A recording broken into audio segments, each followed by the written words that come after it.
aí, galera, tudo certo? De novo aqui com o Bruno Castro, hoje para falar de um assunto que eu tenho um pouquinho de medo, trauma, corte de cabelo.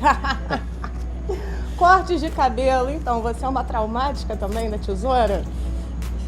Se inscreve aí no canal, deixa seu like, ativa o sininho das notificações. A vinheta vai rodar e a gente já volta. Vem comigo.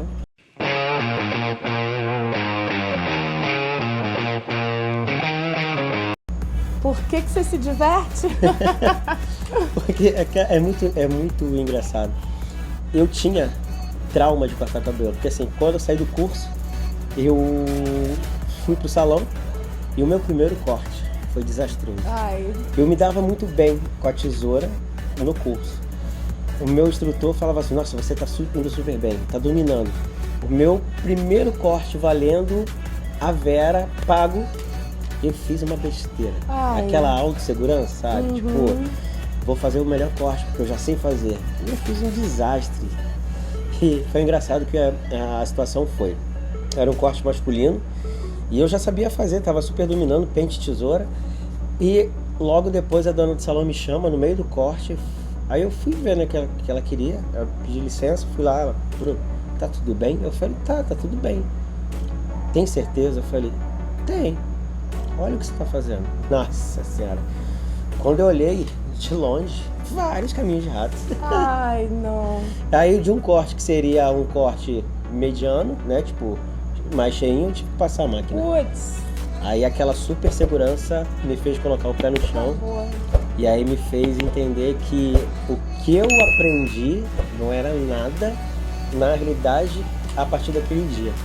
E aí foi quando eu comecei a buscar mais conhecimento, estudar mais. E aí, como eu falei, depois que eu tive o acesso de trabalhar na empresa como educador, eu tive acesso às grandes academias internacionais, né, tipo como Samsung, Tony Guy, The Essential, ou várias internacionais. Foi quando eu falei assim, eu não sabia cortar cabelo. E aí hoje eu consigo ministrar curso e ajudar as pessoas a tirarem esse trauma, porque tem muito profissional que no início, quando quer sair de um cabelo longo para o curto, ele meio que se perde e depois gera uma trava e ele não consegue desenvolver mais. E aí ele prefere não pegar mais esse tipo de serviço porque ele gerou um trauma ali, um bloqueio. Então não é só o cliente que tem trauma da tesoura, muito profissional tem trauma também. Tem, e isso é real. Eu gerei esse pequeno trauma, depois daquele dia eu falei, eu reconheci a minha falha e eu tive que me permitir a muita informação nova, porque eu achei que o que eu sabia já era tudo. Não.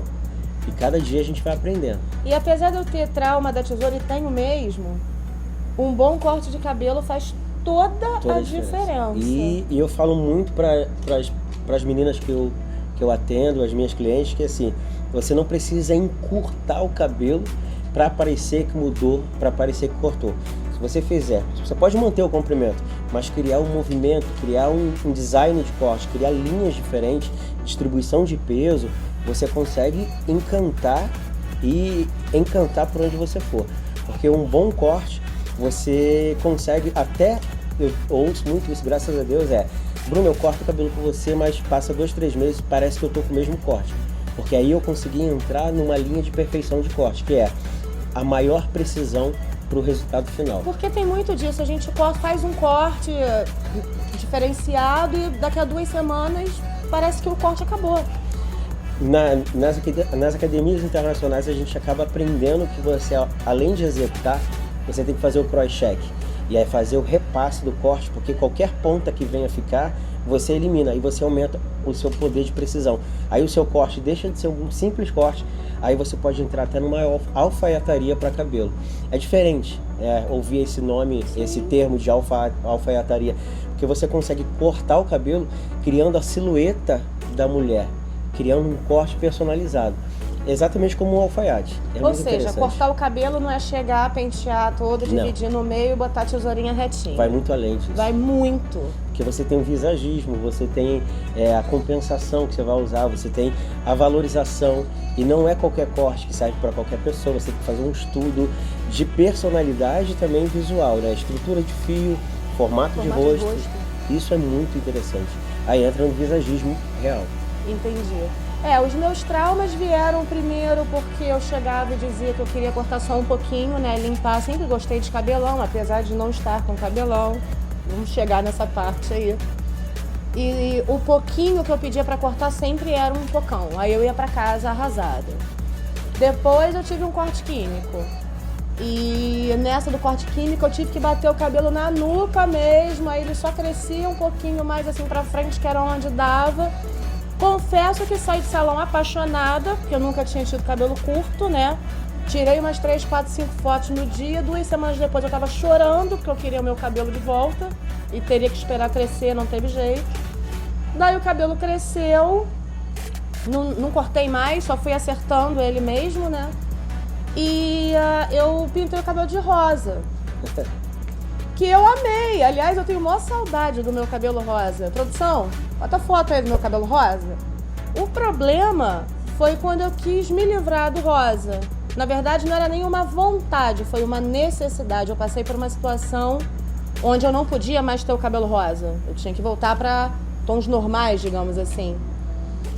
E aí me ensinaram a fazer uma tal de uma shampoozada que prometia tirar toda a cor fantasia do meu cabelo. E toda a sua expectativa de cabelo saudável. Completamente. Eu não te avisaram Acabou.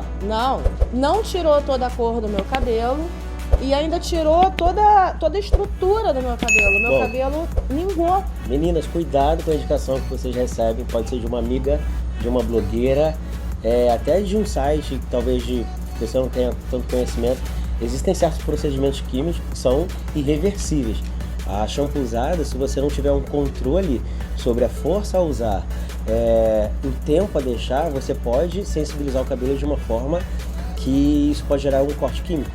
Pois entendeu? Imagina outro. E depois, para você recuperar essa estrutura, pode te levar meses. Pois é. E aí eu optei por... Parei, fui deixando, né, aquilo ali saindo sozinho, mas o cabelo já estava detonado e fui pro tratamento. Né, óbvio, eu tive que dar uma cortadinha, foi inevitável, mas também optei por ficar com o cabelo um pouco mais quebrado, mas ir tratando. E aí eu queria que você entrasse nessa pauta. A gente consegue, se não for um dano muito extremo, a gente consegue tratar, a gente consegue recuperar? A gente, nos outros bate-papos que a gente teve, a gente falou sobre clareamento e descoloração. Sim. É muito importante saber que a química da descoloração, ela é muito alcalina, né? Não vou me aprofundar muito tecnicamente, mas ela tem um poder de ação muito otimizada. Então, dependendo da estrutura que o cabelo, aonde você vai trabalhar, já passou por um processo químico anterior, ele é um cabelo que, entre aspas, ele já tem uma sensibilidade mexida. É um cabelo sensibilizado, talvez ele não esteja danificado, mas já não está naquela integridade de um cabelo virgem. Então, qualquer procedimento pós, ele pode gerar uma sensibilidade. Então, essa alcalinidade ou esse processo da descoloração, ele não é inteligente para saber o que é pigmento e o que é estrutura.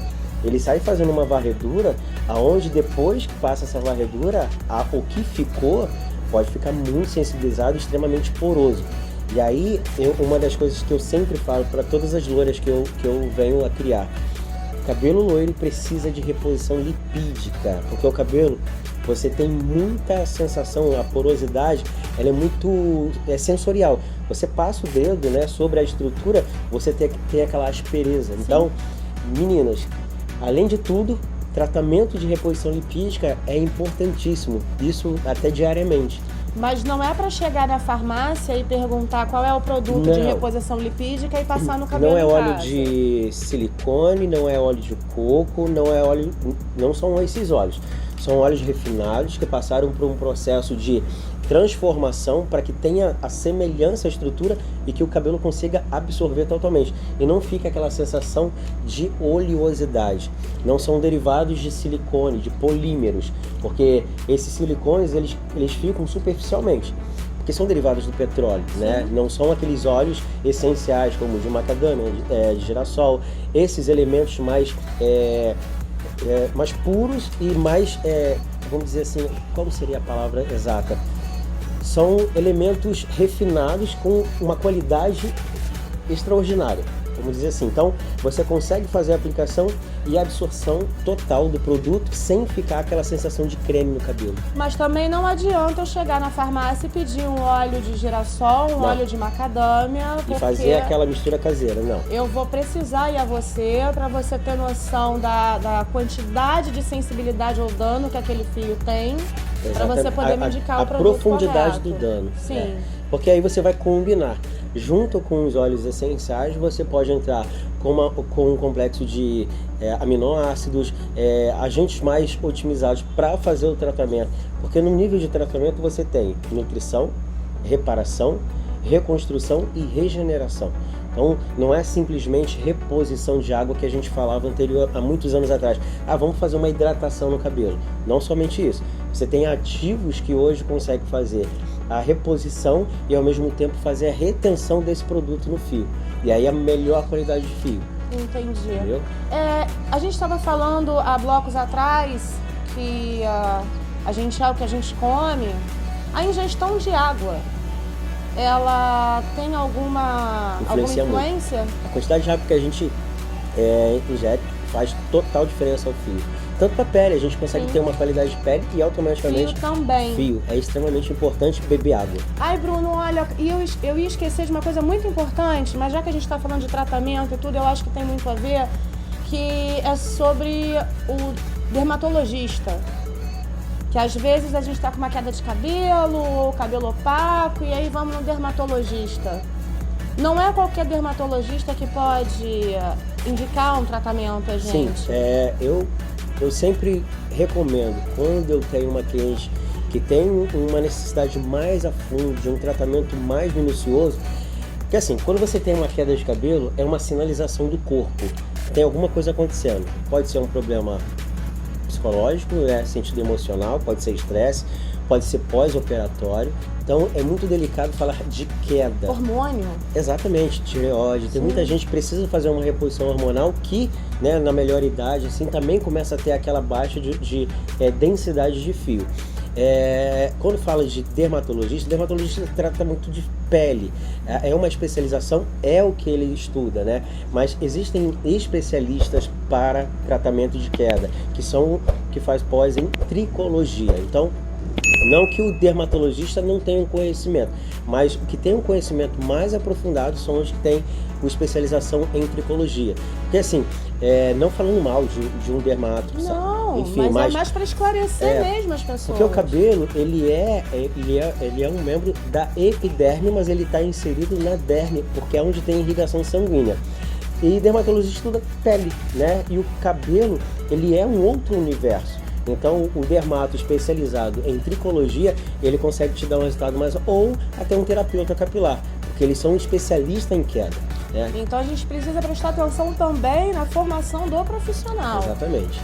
Não adianta eu ir num colorista pedindo, sei lá, um pra corte. Fazer corte. Cada um dentro de sua especialização. E mesma coisa no dermato. Não adianta. Adianta, mas não adianta ir num dermatologista. Porque é muito paliativo, né? Tipo, é muito superficial. É interessante, se você tiver um problema de queda, ir por um profissional especializado realmente naquele assunto. Porque aí você vai ter mais sucesso e um resultado... A gente estava conversando, existem produtos até muito usados, que eu não vou falar aqui porque eu não quero influenciar ninguém a usar nada. Mas um tipo de produto muito corriqueiro, muito usado. E bem conhecido, porque pode dar efeito rebote. Pois é. Se vocês quiserem pesquisar sobre isso, sabia. efeito rebote em tratamento de queda. Vocês vão ver vários relatos, vários conceitos de profissionais renomados falando sobre essa situação. Porque assim, você faz o uso, naquele momento que você está usando, ele até segura, mas depois quando você para de usar, continua caindo. E é um produto super indicado, super popular, não precisa de receita para comprar. Não, vai na farmácia e compra. Compra e acabou. Pois é. Bruno, muito obrigada. Te agradeço tanto. Obrigado você pelo convite. Poxa, nossa, muito feliz. Galera, ó, Instagram do Bruno Castro tá passando aqui embaixo de novo. Adorei. Obrigado. Espero que vocês tenham gostado. Um beijo. Eu espero. Tchau, tchau.